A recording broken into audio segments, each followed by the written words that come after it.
What's up, Jayhawks? After some time away, we are back, and you could say March Madness took place in ways other than just on the basketball courts. With that, we have a lot to cover today. We're looking at things all the spring season for KU sports, basketball, F1, and some student interviews. Let's get into it all right now on Run It Back. There's no place like Kansas.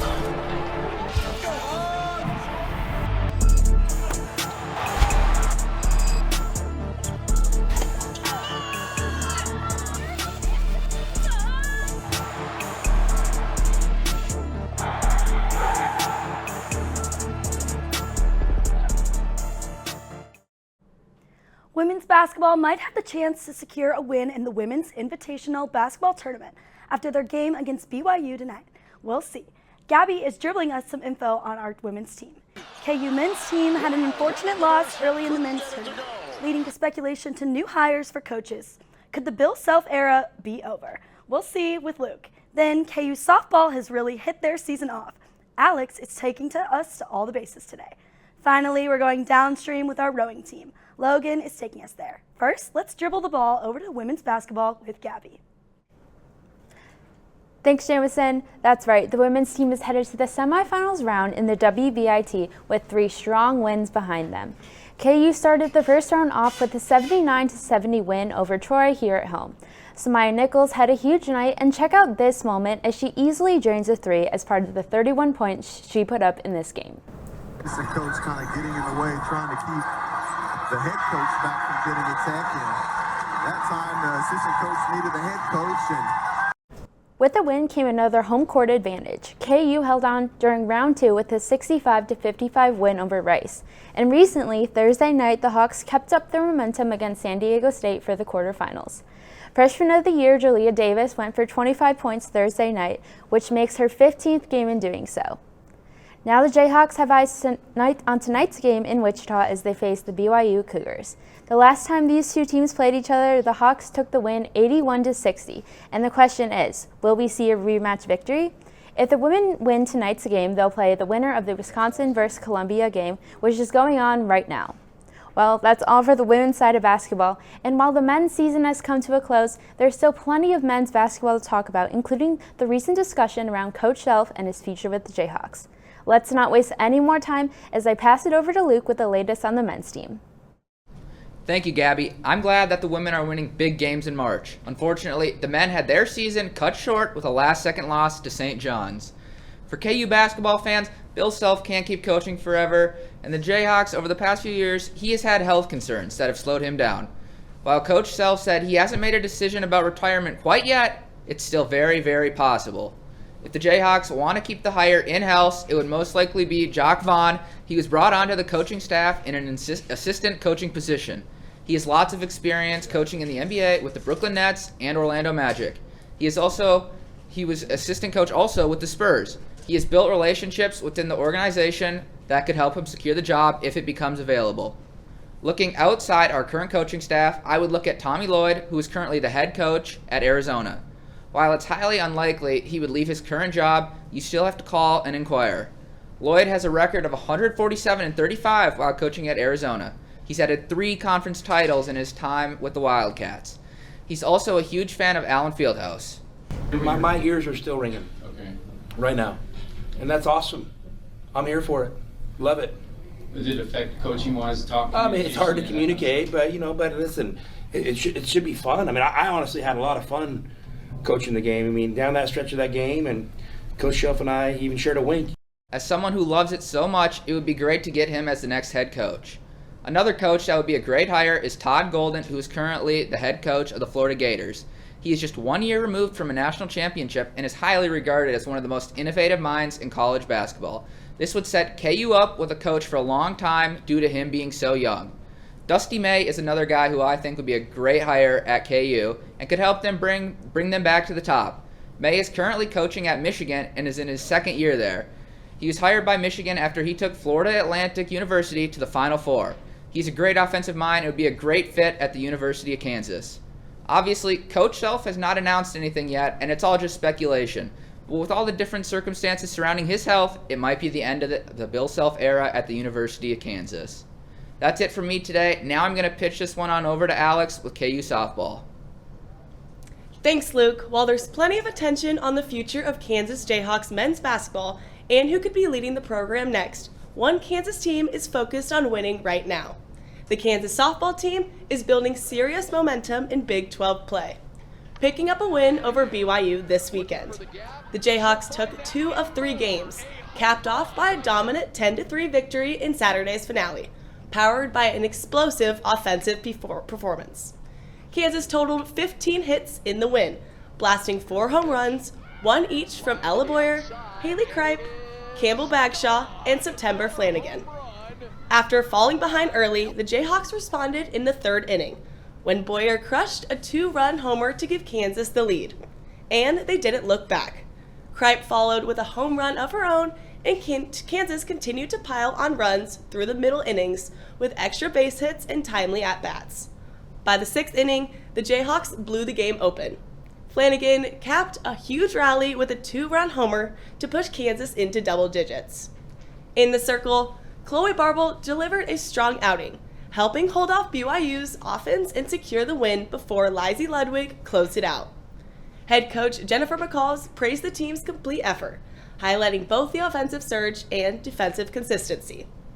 With this series victory, Kansas now has 3 Big 12 series wins this season, something the program hasn't accomplished since 2024. The Jayhawks will look to keep that momentum rolling this week as they return home to host Arizona State in another conference matchup. First pitch is set for Thursday at 5 p.m. Meanwhile, another KU team is making waves in a different way. Here's Logan with all things KU rowing. Utah. The Jayhawks returned to Nathan Benderson Park for the Sarasota 2K, one of the top rowing facilities in the nation, and they've made a habit of showing up for now 5 straight years.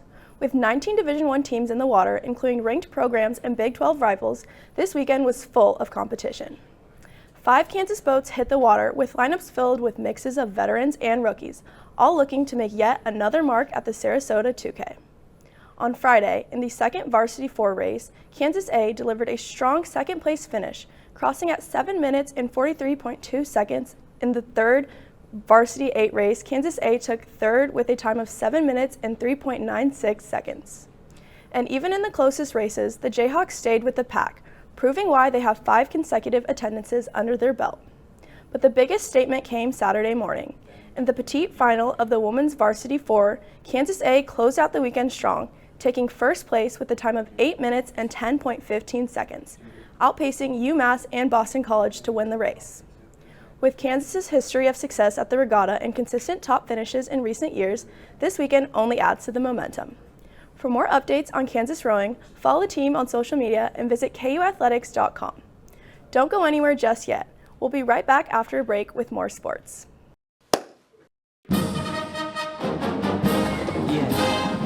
Yeah, I always just clap when it's hard.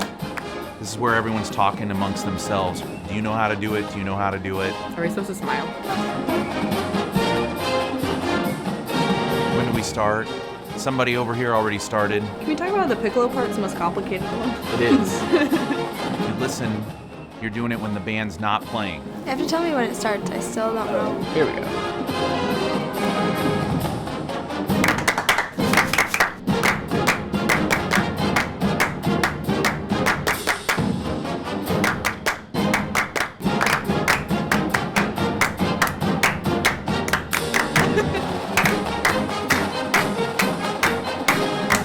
Just clapping now.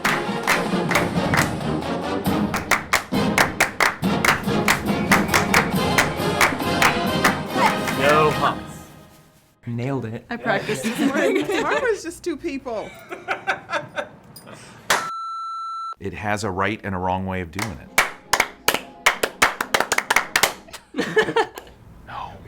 No. Wrong.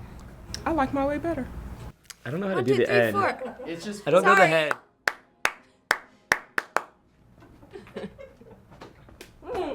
That's great. It's hard by yourself. It's not just basketball season in college. High schools around the area wrapped up their season with the Kansas State Tournament. Landon has a glimpse at what went down in Wichita.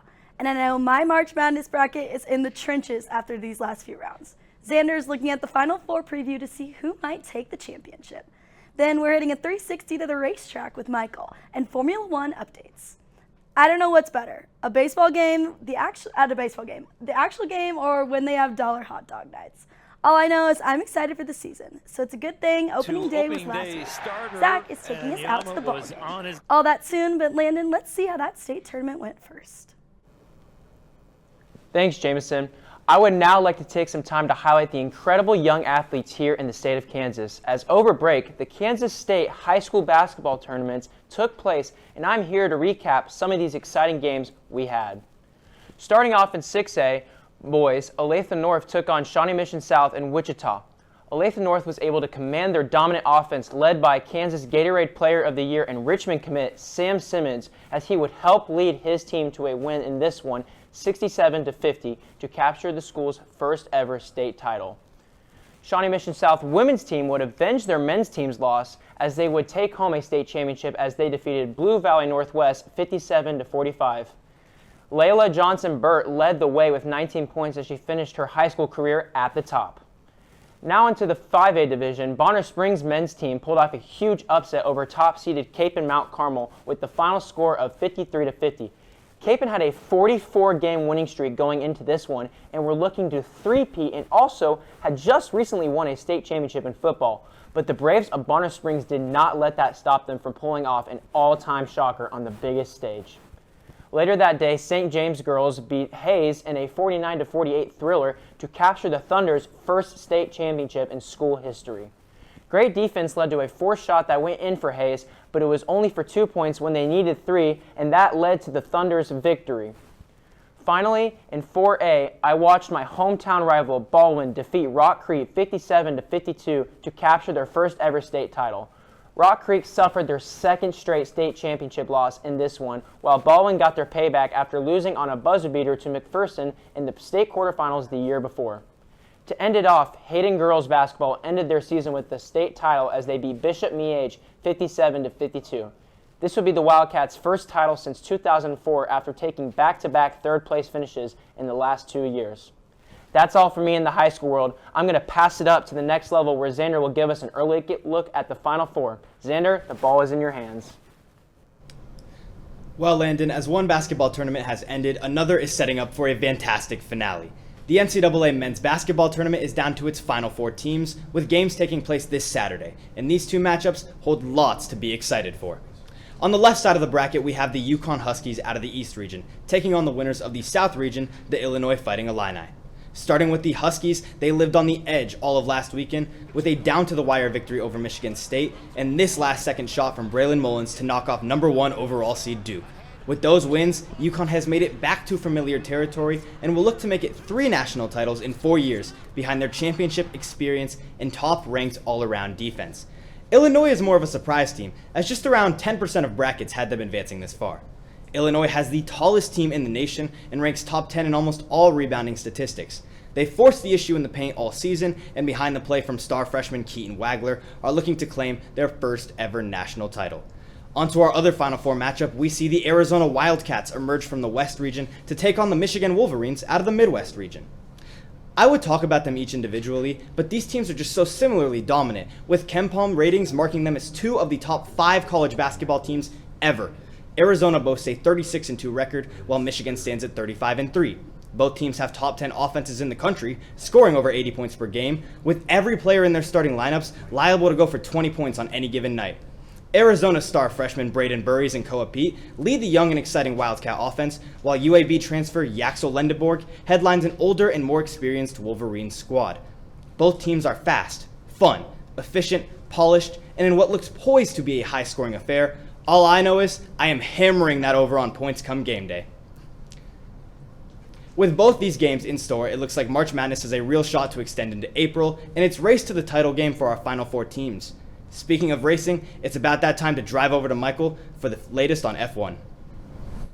This year's Final Four sure is looking fantastic, even though my bracket is cooked. But clearly, not as cooked as Ferrari's chances at the title this year, because wow, have they fallen far from glory.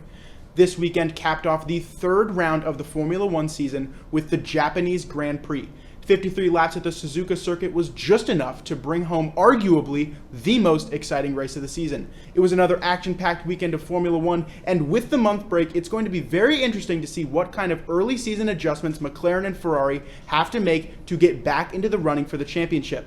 Well, now I'm going to pitch it on over to Zach for his take on MLB's opening weekend. Thanks, Mike. The F1 track sure is heating up as they race closer to championship season.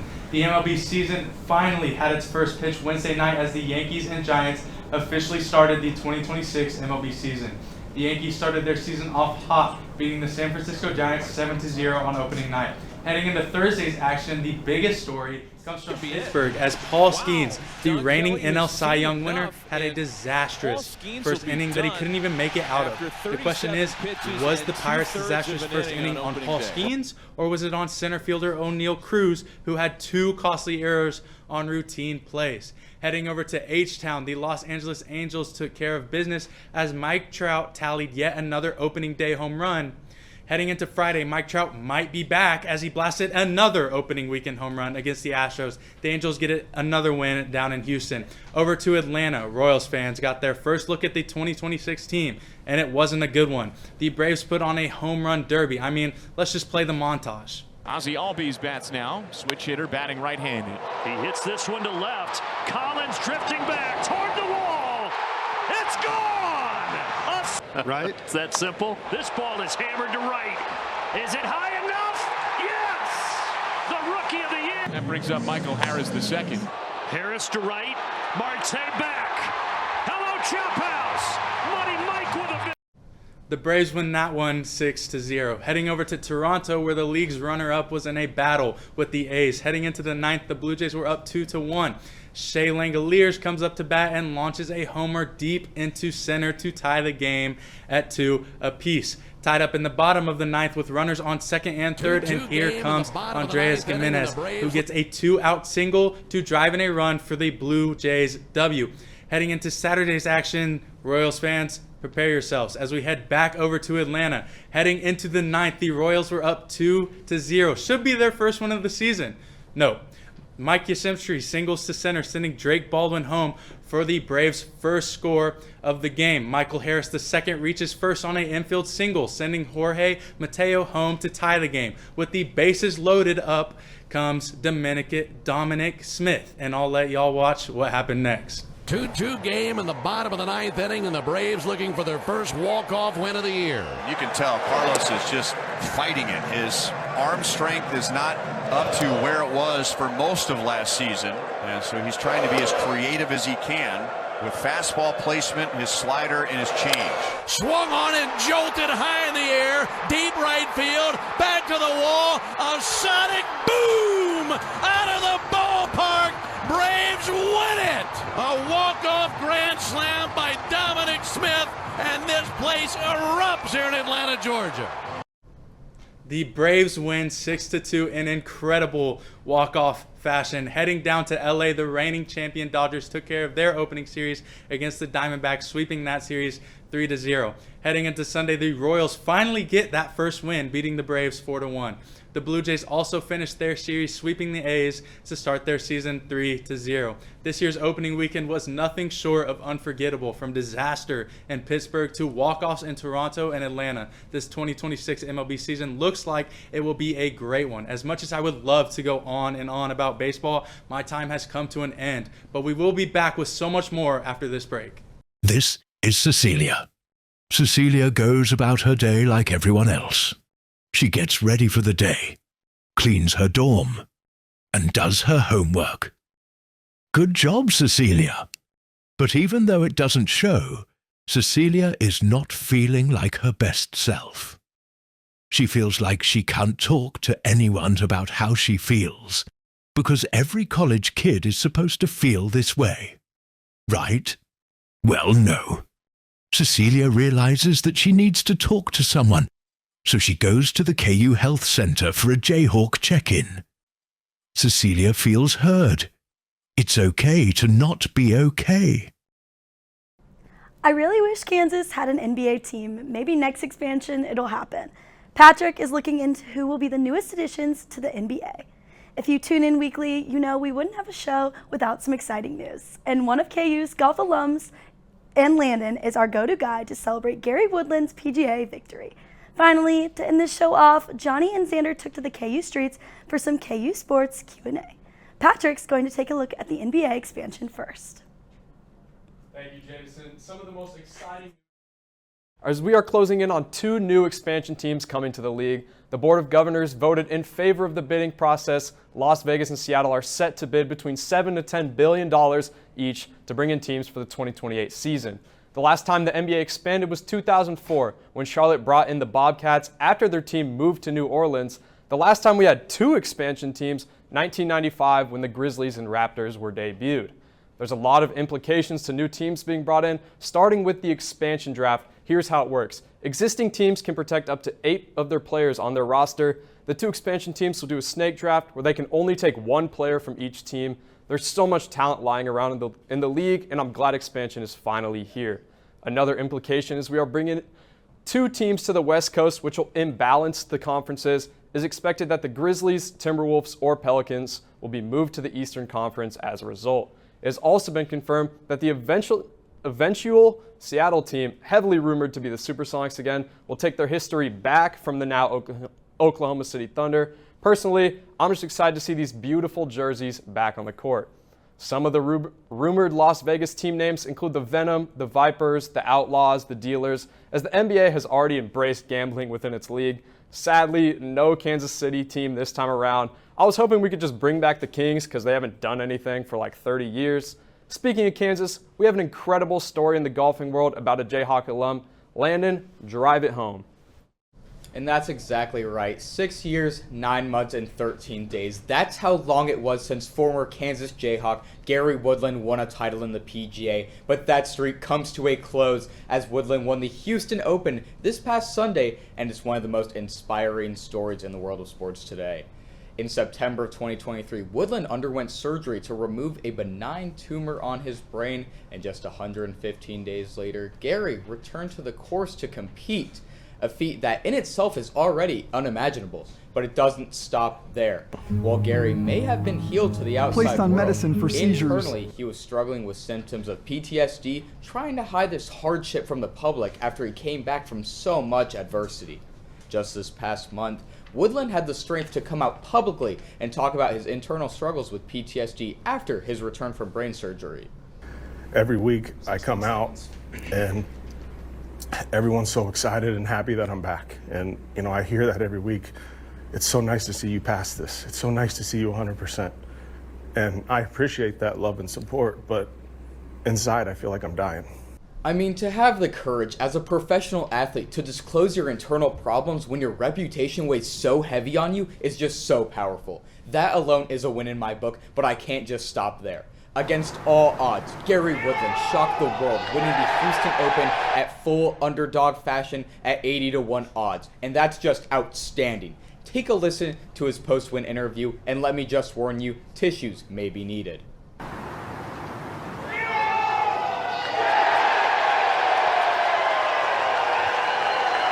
And golf's latest improbable comeback story. And is it ever a good one? An unforgettable story that's sure to warm everyone's heart. Congrats on the win, Gary. Rock chalk. Moving on, we've got Xander and Johnny taking to the streets to ask fellow students some hard-hitting questions. I better hear someone say Gary Woodland is their GOAT. But besides that, how's it going, fellas? Testing. Johnny Peterson. I'm Johnny Peterson. And I'm Xander Loosefelt. Today we're hitting the streets and we're going to be asking students their favorite KU GOAT, what their thoughts were on the men's basketball season, and more.